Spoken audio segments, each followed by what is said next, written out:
Buenos días, soy Alba Sierra Rodríguez, estudiante de doctorado del Instituto Universitario de Investigación de Estudios de las Mujeres y del Género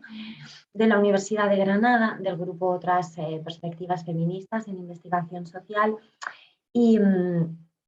y en esta comunicación me gustaría presentar algunos de los datos, análisis y conclusiones de una investigación relativa a los procesos de identificación como víctimas de trata en la industria del sexo de algunas mujeres, así como algunas tensiones que se derivan de esta identidad de víctima durante el proceso de protección e intervención social. Antes de empezar con alguna introducción teórica, me gustaría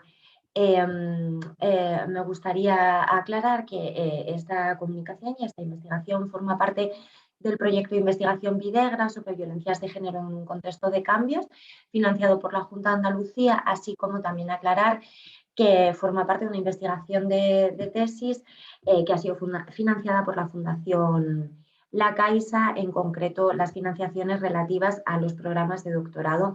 de España y Portugal. Pues bien, para una comunicación o un trabajo relativo a la trata de personas, diferentes autoras han establecido que las Naciones Unidas, mediante el Protocolo de Palermo o el Protocolo para prevenir, reprimir y sancionar la trata de personas, especialmente de mujeres y niños, establecieron la definición o la conceptualización sobre trata más citada y más influyente a nivel internacional. Las Naciones Unidas definen como trata de personas la captación, el transporte, el traslado, la acogida o recepción de personas recurriendo a la amenaza, al uso o la fuerza u otras formas de coacción, como el rapto, fraude, engaño, abuso de poder, abuso de una situación de vulnerabilidad, concesión o recepción de pagos, para obtener el consentimiento de una persona con la intención de que exista una explotación posterior. Entre esas finalidades de la explotación se incluye la explotación sexual o la explotación de la prostitución ajena, los trabajos o servicios forzados u otras prácticas análogas a la esclavitud, la servidumbre o la extracción de órganos. Otras normativas internacionales, como es el Convenio del Consejo de Europa, también conocido como el Convenio de Varsovia, beben de esa conceptualización sobre trata de las Naciones Unidas y lo amplían a que este fenómeno puede darse tanto dentro de las fronteras de un Estado como ser un fenómeno transnacional que implique el traspaso de fronteras, así como puede ser un fenómeno desarrollado por un grupo criminal organizado o por personas que lo ejecuten a nivel individual, pero no conformen un grupo criminal organizado. España integra esta definición en el artículo 177 bis, relativo a la trata de personas, y condena desde 5 hasta 8 años de prisión a aquellas personas que en territorio español, como en origen, tránsito o destino, empleen la violencia, el engaño, la intimidación, con la intención de que haya una explotación de estas personas, incluida la explotación sexual, la extracción de órganos o la imposición de trabajos forzosos. Las acciones contra la trata en estas normativas institucionales se establecen o se organizan en base a 3 líneas. La persecución de la trata como delito, es decir, la codificación de la trata como un delito en los códigos penales de los países que se adhieren a estos convenios y a estas normativas, y la vía punitiva para erradicarlo, la prevención de la trata como delito y como fenómeno, y la protección de las víctimas afectadas. Algunas de las críticas a las políticas de trata han sido que, bueno, se ha priorizado la persecución de la trata como delito. El Convenio de Varsovia, o sea, el Protocolo de Palermo, el Convenio de Varsovia, establecieron como obligatoriedad para los países adscritos a ellos la codificación de la trata como delito y posteriormente como delito aislado en los códigos penales. Sin embargo, para la prevención y la protección de las víctimas no existe ninguna obligatoriedad establecida, sin sugerencias o sin propuestas, por lo que alguna de las críticas es que de esta manera se ha priorizado el enfoque penal y la criminalización de los tratantes como vía prioritaria, desplazando el enfoque de los derechos humanos o un enfoque que pueda estar centrado en la atención a las víctimas. Otra de las críticas es que esta especial atención que se requiere para las mujeres ha equiparado a las mujeres, a las niñas y a los niños en el mismo estatus, reduciendo al estatus infantil a las mujeres, conceptualizándolas como población vulnerable al mismo nivel y reduciendo su agencia o su posibilidad de agencia para consentir determinadas cuestiones que van a ser cruciales en lo relativo a la prostitución o el trabajo sexual. Por último, la mención de la prostitución ajena como una de las finalidades de explotación explícita ha vinculado históricamente trata con prostitución, y el hecho de que se señale frecuentemente que es un fenómeno transnacional o que puede ser transnacional también lo ha relacionado con las migraciones, favoreciendo un control institucional o un refuerzo del control institucional sobre tanto los contextos de prostitución como los controles fronterizos ya establecidos. Además, el enfoque o el énfasis en los contextos de prostitución y los contextos migratorios han conformado un sujeto de intervención específico, que serían aquellas mujeres migrantes en la industria del sexo que quieren abandonar su situación de prostitución recurriendo a las instituciones para ello y denunciando a las instituciones su situación de violencia para ello. Esta sería la construcción de identidad de víctima ideal que han favorecido los enfoques existentes en la trata de personas. Esto que ha provocado también un sobredimensionamiento del fenómeno de la trata de personas en la industria del sexo. Esto ha generado una mirada traficista, como dice ACICE, sobre los contextos de prostitución, catalogando a las mujeres migrantes como víctimas de trata sistemáticamente. Ha provocado que otra población que también sufre vulneraciones de derechos y formas de explotación sea invisibilizada por no coincidir con esta identidad, y ha aumentado el estigma y la criminalización del trabajo sexual. En esta investigación yo, debido a todas las críticas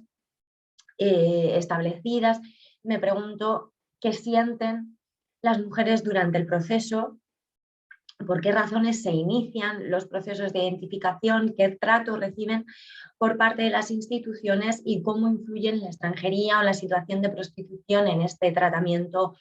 institucional. Algunos apuntes metodológicos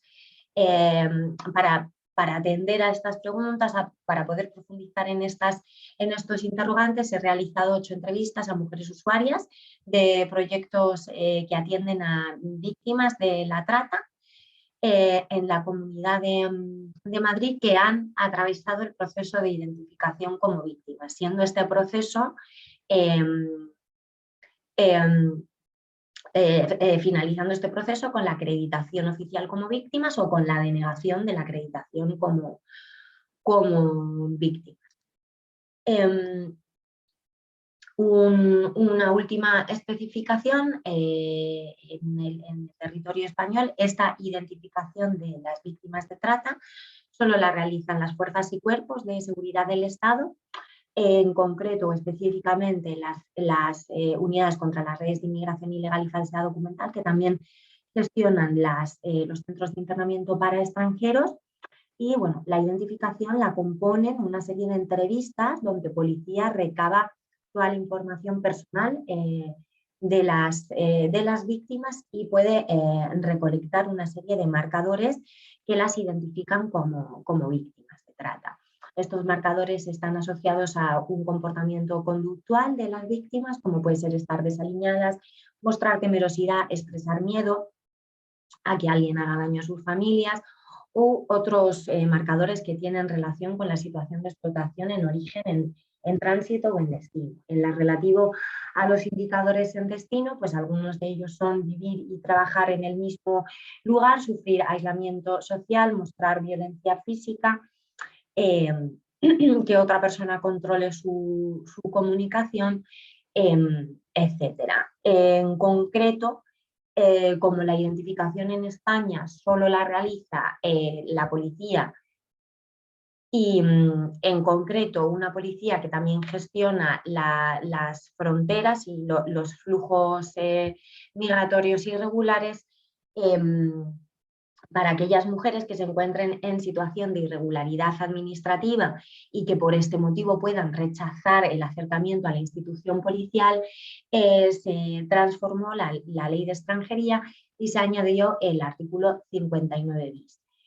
durante el cual se asigna un periodo de restablecimiento y reflexión a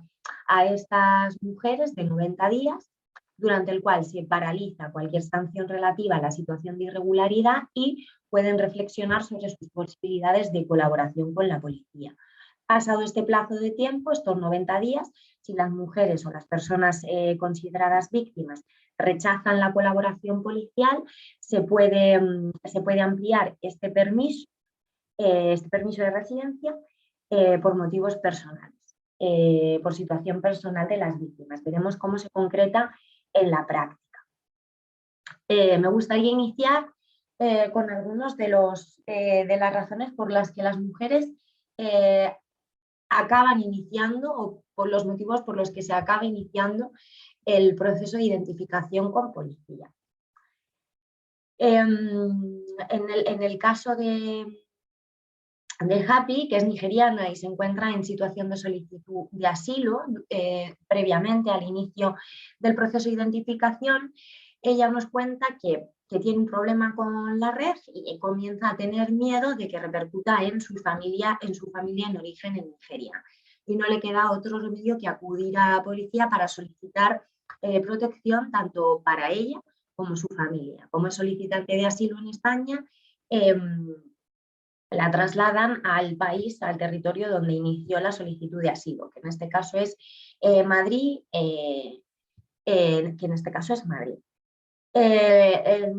lo mismo, la misma razón encontramos en el caso de Zulma, que es colombiana y se encuentra en una situación regular previamente a la solicitud de identificación como víctima. Ella explica que no denuncia por ella o no denuncia por el miedo o por la amenaza que ella sufre, sino porque la situación de vinculación a las redes acaba con una situación en la que la red hace daño a su hijo. Por lo tanto, también denuncia con la intención de que su hijo sea protegido.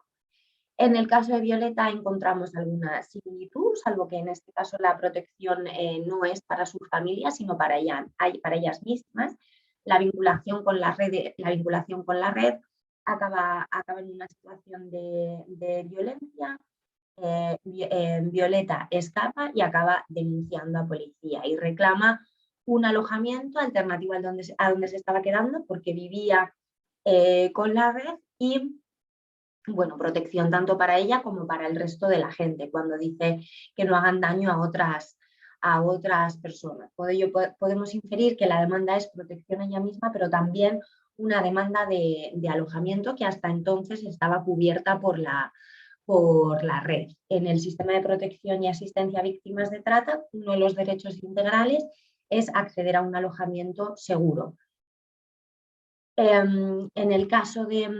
Laura, que está en situación también regular, antes del inicio del proceso de identificación, son otras personas las que denuncian por ella, porque la situación de miedo, sin embargo, en este caso, paraliza que ella pueda denunciar. Y como similitud con respecto a las otras situaciones, encontramos que cuando ya sus hijos están seguros, es decir, cuando ya hay una protección sobre su familia, ella decide incorporarse al proceso de denuncia a nivel individual también.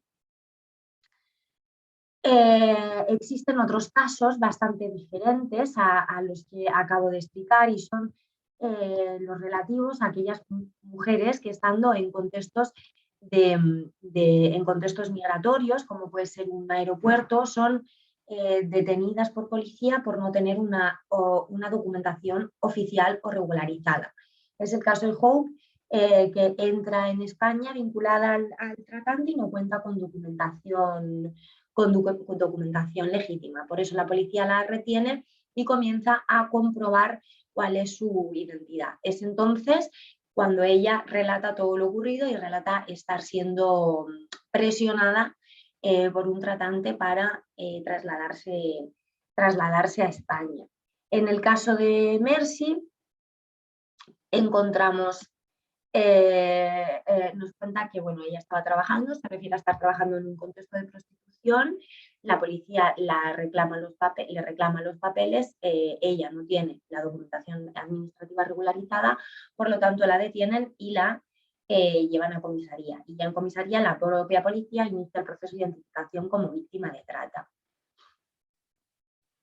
¿Qué sienten las mujeres? Una vez explicada las diferentes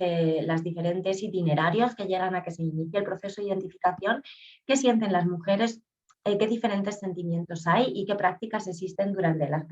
las entrevistas por parte de policía que representa a las instituciones? Pues bien, en el caso de Laura existe un miedo a no ser creída como víctima. Ella menciona a lo largo de la entrevista muchas veces el miedo y el miedo en concreto a la policía y a no ser creída por la policía y que este inicio de denuncia y este inicio de visibilización de su situación no sirva para nada y empeore la situación en la que se encontraba antes. Lo mismo encontramos en el caso de Violeta, ¿no? Sorpresa porque la entrevista de identificación dura mucho.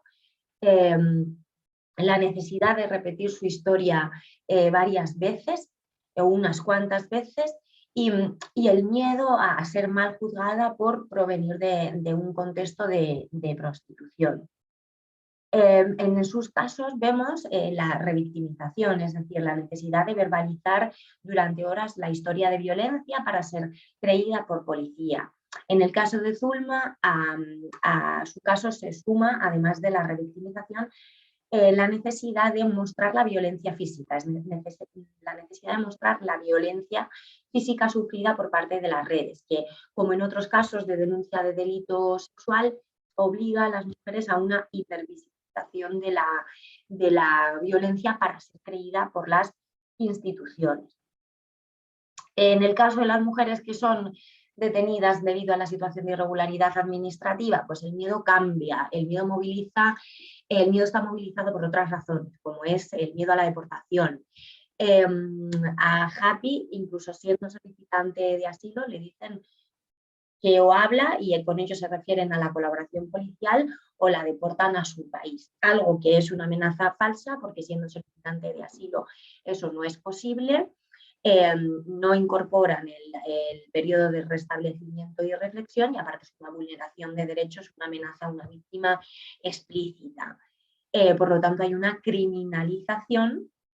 En esta identificación sufren un proceso de doble identificación, primero como migrantes en situación de irregularidad y como víctimas. Y hay una criminalización de su situación de irregularidad prioritaria. Tessie lo explica, Hope lo explica de la misma manera. Lo explica diciendo que tú eres como un cordero, no sabes si vas a ser asesinado o no, refiriéndose a no sabes si vas a ser deportado o no. Encontramos en su caso, ambos casos que no hablan castellano. Cuando realizan la entrevista con policía existe un silenciamiento, es decir, la intérprete, a pesar que es un derecho para las víctimas de trata, reconocido en todas las normativas y en el protocolo marco elaborado por el Gobierno de España, la intérprete no les traduce explícitamente, no interpreta todo lo que ellas dicen. Por lo tanto, existe una manipulación de sus testimonios durante la entrevista de identificación que es detectada por las mujeres. Y esto va a ser importante porque ellas detectan que sus voces, sus testimonios no son los que realmente escucha la institución y que hay un intermediario que manipula lo que ellas dicen. Durante el proceso de protección y asistencia, esta falta de autonomía, esta falta de agencia va a estar, esta falta de agencia favorecida por las instituciones va a estar presente a lo largo de todo el proceso y va a ser fundamental. Y hay que tener en cuenta que ya empieza en el paso 1, en la fase 1, que sería esta identificación como víctimas, lo que te permite acceder a los servicios de asistencia y protección. Por último, así que en el caso de Happy, que es a la que amenazan con la deportación, ella, además de la revictimización, repetición continuada de su historia, debe aportar mediante enseres, mediante su pasaporte, mediante pruebas, que es víctima, para que la policía, y ella lo expresa así, para que la policía la crea como víctimas, estableciendo un proceso de veracidad, es decir, aportación mediante pruebas, mediante pruebas que apoyen su testimonio. Por lo tanto, no hay una consideración de las víctimas o de la verdad que pueda haber en el testimonio de las víctimas exclusivamente. ¿Esto qué provoca? Bueno, que aquellas mujeres que no puedan aportar una prueba o que no puedan aportar pruebas más allá de su testimonio no sean identificadas como víctimas y se les den otro tipo de permisos de entrada al territorio español, como puede ser en el caso de Happy un permiso de residencia humanitaria que no contempla el permiso de trabajo. En el caso de Mercy, el hecho de que sea la policía quien realiza esta identificación, así como el tipo de vinculación que tiene con las redes de trata, provoca un rechazo total a la identificación. A ella le asignan los 90 días de periodo de restablecimiento y reflexión y posteriormente lo rechaza porque no quiere saber nada de la policía y su prioridad es la regularización administrativa. Algo que ella es consciente que puede conseguir en un plazo medio largo y hasta que lo consiga pues tiene que seguir trabajando en prostitución. Por lo tanto, sí que esto también va a ser algo característico, el rechazo de parte de la población víctima o que sería considerada víctima de trata al proceso de protección institucional, porque quien lo inicia es la misma policía que te puede deportar y las prioridades en este caso las mujeres son otras, como es el desarrollo del trayecto migratorio. Por encima de su violencia sufrida en las redes o de su deseo de denuncia en las redes o cualquiera que sea su relación con las redes, el proyecto migratorio y el desarrollo del proyecto migratorio es prioritario. Algunas de las conclusiones, bueno, pues alineada con Musto Bernstein y Plan Bejo Clemente, los mecanismos establecidos por las instituciones, más que proteger, parecen reproducir formas de control sobre las mujeres víctimas, o bien revictimización para que se muestren víctimas o criminalización por considerarlas migrantes en situación de irregularidad. Esto las coloca en una posición desigual frente a las instituciones que tratan de dirigir su conducta hacia lo favorable, es decir, en este caso, durante los procesos de identificación hacia la colaboración policial, para darle información a la policía que sea útil para la persecución del delito. Esta situación de desigualdad, este control y esta reproducción de relaciones de poder va a ser algo que esté presente posteriormente en las otras fases de asistencia. Estas son algunas de las referencias. Muchísimas gracias, espero haber sido lo más clara posible y bueno, si no respondo cualquier duda en el foro el día del congreso, encantadísima. Mil gracias.